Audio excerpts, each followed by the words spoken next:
Extremism, with its absolutism, penchant for violence, and intolerance of differing views, is not desirable, whether from the left or right. There are, however, profound differences in the dangers posed by the two opposing sides, and in the manner in which they are treated by key sources.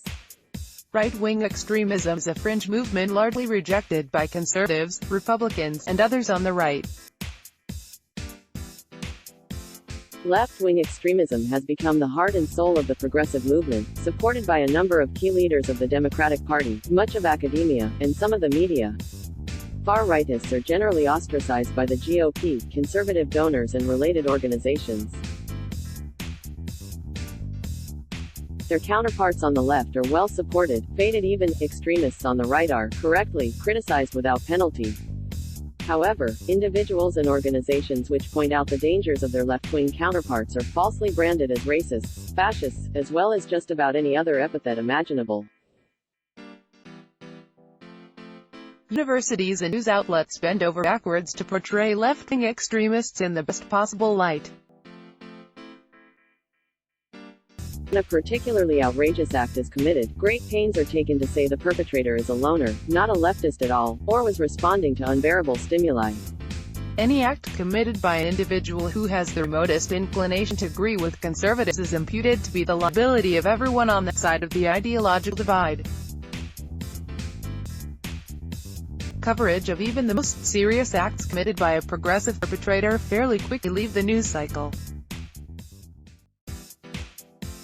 Consider how rapidly the horrendous attempt at the mass assassination of Republican congressmen at a baseball practice, in which 4 individuals were shot, the most serious being Rep.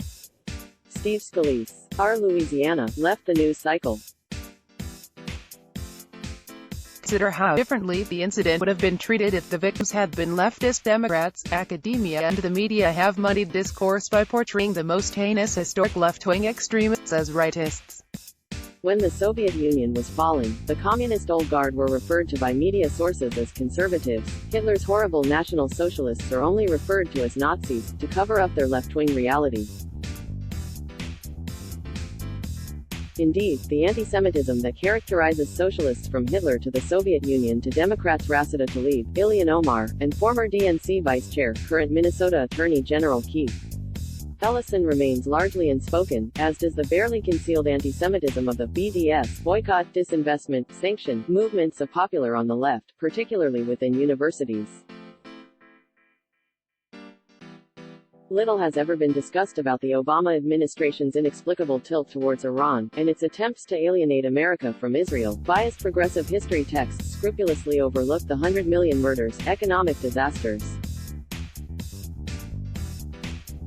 and terrible oppression committed by extreme left-wing governments over the past 100 years, and ongoing still. The refusal to acknowledge left-wing extremism can be discerned in Hollywood's progressive popular entertainment venues. There is a common plot in many television dramas. A horrible crime or act of terror is committed, and all indications point to a left-wing extremist group. But in the final moments, the real culprit is exposed to be a right-wing businessman or conservative politician.